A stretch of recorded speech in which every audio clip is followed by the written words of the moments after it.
नमस्कार, आपल्या चॅनलवर सर्वांचे स्वागत आहे। आज मी आमरसातला मोदक दाखवणार आहे। आता तर काही सीजन नाही आहे आंब्याचा, पण मी मँगो पल्प फ्रीजमध्ये स्टोअर करून ठेवलेला आहे, त्याचे मी मँगो मोदक दाखवणार आहे।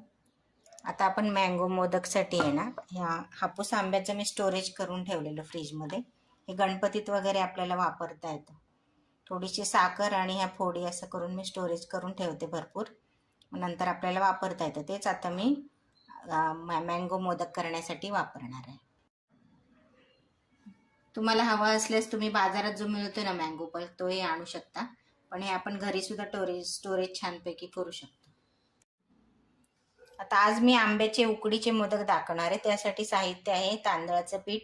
हे इंद्रायणी तांदळाचं पीठ घेतले। तुम्ही आंबेमोहर, बासमती तांदूळ किंवा इंद्रायणी असे वासवाले तांदूळच घ्या, त्यामुळे मोदक छान होतात। आणि आंब्याचा पल्प आहे, चवीपुरतं थोडंसं मीठ आणि पिठी साखर ही चकाकी येण्यासाठी आपल्याला पीठ शिजवताना टाकायचे आहे, आणि थोडंसं एक अर्धा चमचा तूप टाकायचं आहे।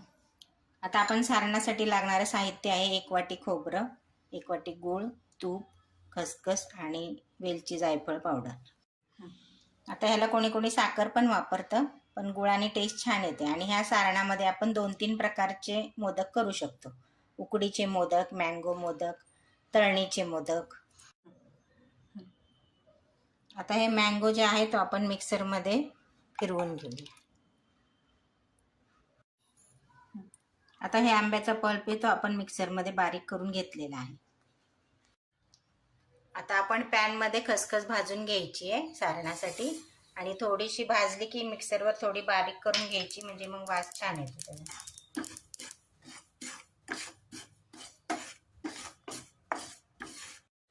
आता ही खसखस आपली भाजून झाली आहे। आता मिक्सरमधून थोडंसं फिरवून घेऊया।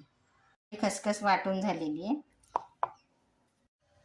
आता आपण सारण बनवून घेऊया। त्याच्यासाठी मी थोडंसं तूप टाकते। तुपामुळे चव छान येते आणि सारण खाली जास्त कढईला चिकटत नाही। हे ओलं खोबरं नेहमी वेळेवर खवणून घ्यायचं, त्यामुळे असं चव चांगला पांढरा शुभ्र निघतो।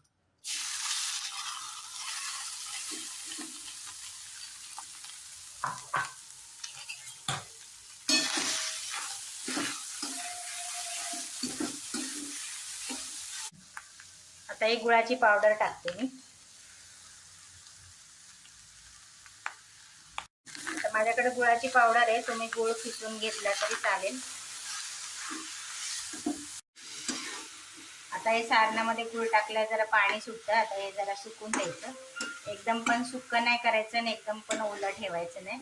ओलं राहिलं की मग ते मोदकाला पण पाणी सुटतं। आता याच्यात मी खसखस टाकते,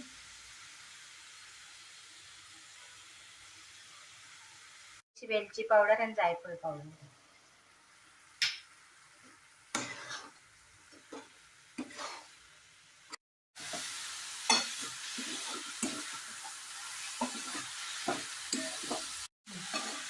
आता हे आपलं सारण तयार आहे। जास्त सुक्कं पण नाही आणि जास्त ओलं पण नाही, आता सुटसुटीत झालं चांगलं। आता आपण उकड घेऊया। मी 1 चमचा त्याच्यात तूप टाकते।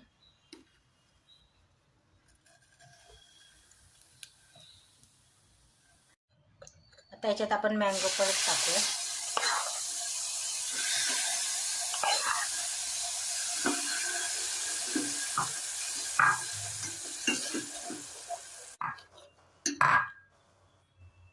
आता याच्यात पाणी टाकूया।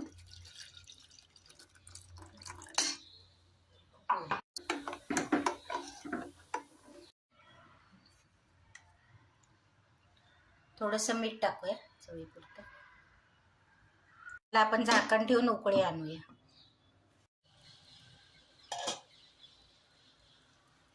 आता याला चांगली उकळी आली। आता आपण त्याच्यात पीठ टाकूया।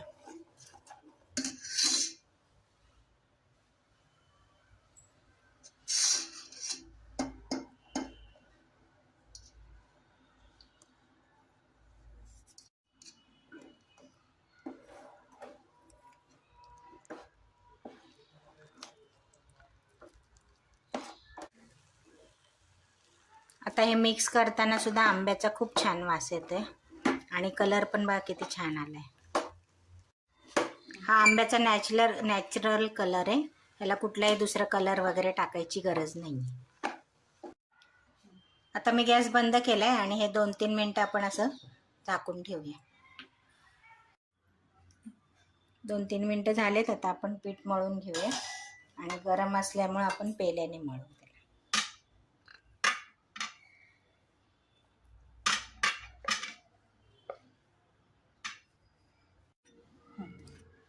आता आपण असं हे पेल्याने मळून घेऊ.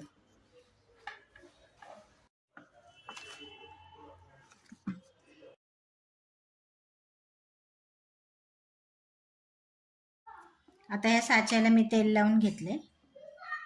छान मऊ मळलेले आहे. आता ह्याची गोळी पण खूप छान होते, एकदम सॉफ्ट झाले, असं चिरत नाही काय नाही.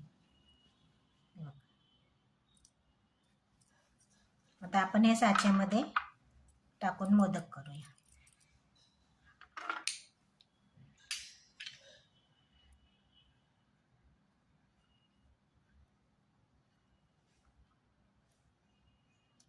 आता हे असं छान दाबून पीठ भरले. आता याच्यात आपण सारण टाकूया.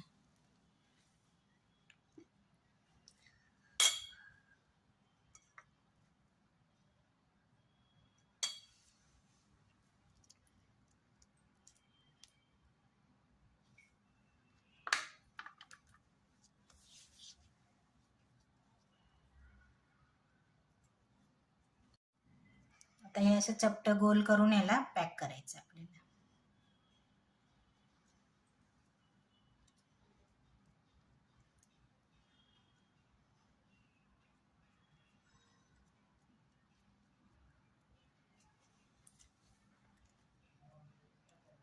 आता हे चांगलं पॅक झालंय.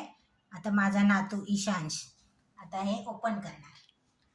आता मी माझ्या आजीला असं हेल्प करतोय. मला दिलं तर मग असं बनवायला करते मी. बघ असं मोदक बनवणार मी, आजीला हेल्प करणार.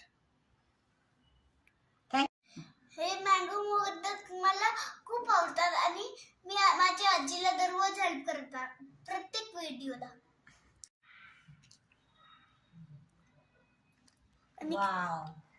आणि हा मोदक कसला छान बनला बघ, मी कसं हेल्प करते.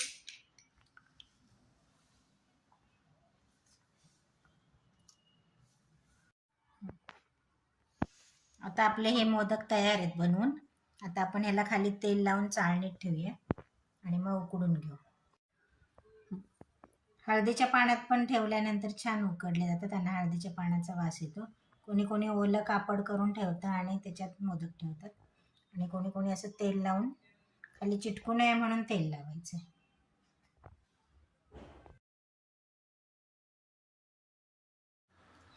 पाणी आता चांगलं गरम झालंय. आता आपण हे असे चाळणीत उकडायला ठेवलेले आहेत. आता त्याच्यावर झाकण ठेवूया. हे 10 ते 15 मिनिटं उकडून घ्यायचेत. आता मी गॅस बंद करते आणि असे चांगले उकडलेत. आता हे आपले मोदक तयार आहेत उकडीचे. आणि अजून स्वाद पाहिजे असेल तुम्हाला तर त्याच्यावर तुम्ही थोडंसं तुपाची धार टाकू शकता.